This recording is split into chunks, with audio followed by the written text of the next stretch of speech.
তেহরানে বিশ্ববিদ্যালয়ে যুক্তরাষ্ট্র ও ইসরায়েলের হামলার জবাবে মধ্যপ্রাচ্যের 5 দেশে একযোগে হামলা চালিয়েছে ইরান। সেই সঙ্গে মধ্যপ্রাচ্যের মার্কিন ও ইসরায়েলি বিশ্ববিদ্যালয়গুলোতে হামলার হুঁশিয়ারি দিয়েছে আইআরজিসি। এদিকে দুপক্ষের পাল্টাপাল্টি হামলার মাঝেই হরমুজ প্রণালীতে চলাচলকারী জাহাজগুলোতে টোল আদায়ের নতুন শর্ত যুক্ত করেছে তেহরান। বিস্তারিত জানাচ্ছেন মাসুদ রানা। এক মাস পেরোলো ইরান ও যুক্তরাষ্ট্র ইসরায়েলের জোটের মধ্যকার চলমান সাময়িক সংঘাত। তেহরানের পশ্চিমাঞ্চলে একটি আবাসিক এলাকায় হামলা চালিয়েছে যুক্তরাষ্ট্র ও ইসরায়েলি বাহিনী। সেই সঙ্গে তেহরানের ঐতিহাসিক বিশ্ববিদ্যালয়েও হামলা চালায় যুক্তরাষ্ট্র। এর জবাবে মধ্যপ্রাচ্যে অন্তত 5টি দেশে গুরুত্বপূর্ণ অবকাঠামো লক্ষ্য করে দফায় দফায় হামলা চালিয়েছে ইরান।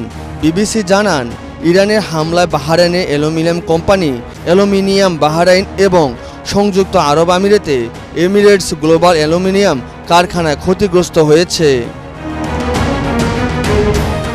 এছাড়া যুক্তরাষ্ট্রের বিমান বাহিনী একটি বিশেষ বিমানে হামলা চালিয়ে বিমানটি ধ্বংস করে দিয়েছে ইরান।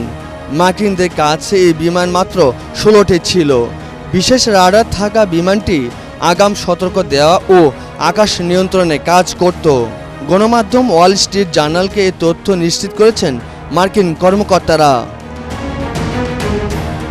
ইরানের পার্লামেন্টের স্পিকার মোহাম্মদ বাগের গালিবাফ বলেছেন, মার্কিন স্থল বাহিনীকে মোকাবেলা করার জন্য ইরানের সশস্ত্র বাহিনী সম্পূর্ণ প্রস্তুত। তিনি বলেন, ইরানের সঙ্গে আলোচনার কথা বললেও ট্রাম্প গোপনে স্থল অভিযানের পরিকল্পনা করছে। এদিকে যুক্তরাষ্ট্র ও ইসরায়েলের সঙ্গে চলমান যুদ্ধ বন্ধে এবার নতুন শর্ত দিয়েছে ইরান। হরমুজ প্রণালী দিয়ে যাতায়াত করা জাহাজগুলোর উপর টোল আদায়ের কথা জানিয়েছে ইরানের ইসলামী বিপ্লবী গার্ড আইআরজিসি। যুদ্ধ বন্ধের উদ্যোগ নিয়েছে কয়েকটি মুসলিম দেশ।